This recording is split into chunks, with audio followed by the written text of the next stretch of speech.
తెలివి తక్కువడు తెలియదు ఆయనకు. మైనర్ బాలిక మీద హనీ ట్రాప్ కేసు పెట్ట నీకు రాదు. ఎందుకంటే మైనర్ మీద ఒక 25 ఏళ్ళ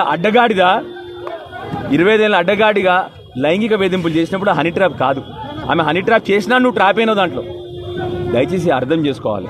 ఇంకోటి ఏం చేసినారు బండి సంజయ్ గారు చివరికి? మొదట్లో ఏమో ఎలక్షన్లు వస్తేనేమో మతం వాడుకుంటాడు. ఇవాళ కొడుకులు లుచ్చా పనులు చేస్తే నేను బీసీ బిడ్డను, నా మీద అరాచకం జరుగుతుందంటాడు. చిన్నపిల్లల్ని రాజకీయాలకు తీసుకురావద్దంటాడు. 25 ఏళ్ళ అడ్డగాడిద చిన్నపిల్లగాడా? ఆ 17 ఏళ్ళ మైనర్ బాలిక చిన్నపిల్లనా? లేకపోతే నీ 25 ఏళ్ళ అడ్డగాడిద మైనర్ రావాడు?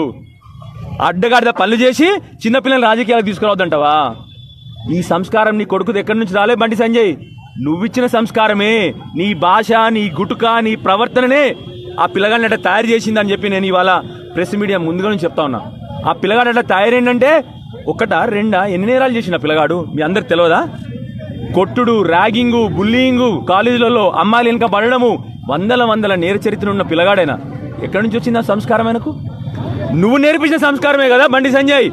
నువ్వు మాట్లాడే భాష ఒకరి పుట్టుక గురించి మాట్లాడతావు.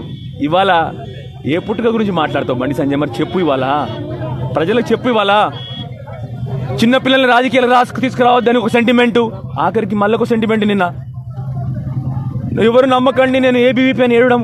ఏం దొంగ పనులు ఇవన్నీ? చేసే దొంగ పనులు. నీ ఏబీవీపీ చెప్పిందా ఈ పనులు చేసామని చెప్పి? నీ ఆర్ఎస్ఎస్ చెప్పిందా ఈ పనులు చేయమని చెప్పి? నేను దయచేసి నా ఏబీవీ మిత్రుల్ని, ఆర్ఎస్ఎస్ మిత్రుల్ని కూడా కోరుతా ఉన్నాను నేను. మీరు సమర్థిస్తా ఉన్నారు ఆయన ఇవాళ. నిలదీయండి. మీ అందరి ఇళ్లలో కూడా ఆడపిల్లలు ఉన్నారు కదా. ఒక మైనర్ బాలికకు జరిగిన అన్యాయం అని నిలదీయపోతే రేపు పొద్దున ఎడిపోతుంది సమాజము. తెలివి తక్కువడు తెలియదు ఆయనకు. మైనర్ బాలిక మీద హనీ ట్రాప్ కేసు పెట్ట నీకు రాదు. ఎందుకంటే మైనర్ మీద ఒక 25 ఏళ్ళ అడ్డగాడిగా లైంగిక వేధింపులు చేసినప్పుడు హనీ ట్రాప్ కాదు. ఆమె హనీ ట్రాప్ చేసినా నువ్వు ట్రాప్ అయినావు దాంట్లో. దయచేసి అర్థం చేసుకోవాలి. ఇంకోటి ఏం చేసినారు బండి సంజయ్ గారు చివరికి?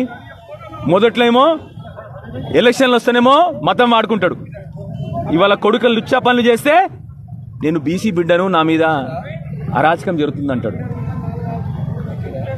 చిన్నపిల్లల్ని రాజకీయాలకు తీసుకురావద్దంటాడు. 25 ఏళ్ళ అడ్డగాడిద చిన్నపిల్లగాడా? ఆ 17 ఏళ్ళ మైనర్ బాలిక చిన్నపిల్లనా? లేకపోతే నీ 25 ఏళ్ళ అడ్డగాడిద మైనర్ రావాడు? అడ్డగాడిద పనులు చేసి చిన్నపిల్లల్ని రాజకీయాలకు తీసుకురావద్దంటావా? ఈ సంస్కారం నీ కొడుకుది ఎక్కడి నుంచి రాలే బండి సంజయ్? నువ్విచ్చిన సంస్కారమే, నీ భాష, నీ గుటుక, నీ ప్రవర్తననే ఆ పిల్లగాడిని అట్లా తయారు చేసిందని చెప్పి నేను ఇవాళ ప్రెస్ మీడియా ముందుగా నుంచి చెప్తా ఉన్నా. ఆ పిల్లగాడు అట్లా తయారైందంటే ఒకటా రెండా ఎన్ని నేరాలు చేసిన పిల్లగాడు మీ అందరికి తెలియదా?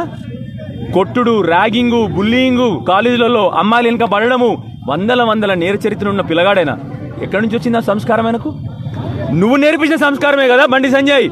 నువ్వు మాట్లాడే భాష ఒకరి పుట్టుక గురించి మాట్లాడతావు. ఇవాళ ఏ పుట్టుక గురించి మాట్లాడతావు బండి సంజయ్? మరి చెప్పు, ఇవాళ ప్రజలకు చెప్పు. ఇవాళ చిన్నపిల్లల్ని రాజకీయాలకు తీసుకురావద్దని ఒక సెంటిమెంటు, ఆఖరికి మళ్ళొక సెంటిమెంట్. నిన్న ఎవరు నమ్మకండి నేను ఏబీవీపీ అని ఏడడం. ఏం దొంగ పనులు ఇవన్నీ? చేసే దొంగ పనులు. నీ ఏబీవీపీ చెప్పిందా ఈ పనులు చేసామని చెప్పి? నీ ఆర్ఎస్ఎస్ చెప్పిందా ఈ పనులు చేయమని చెప్పి? నేను దయచేసి నా ఏబీవీ మిత్రుల్ని, ఆర్ఎస్ఎస్ మిత్రుల్ని కూడా కోరుతా ఉన్నాను నేను. మీరు సమర్థిస్తా ఉన్నారు ఆయన ఇవాళ. నిలదీయండి. మీ అందరి ఇళ్లలో కూడా ఆడపిల్లలు ఉన్నారు కదా.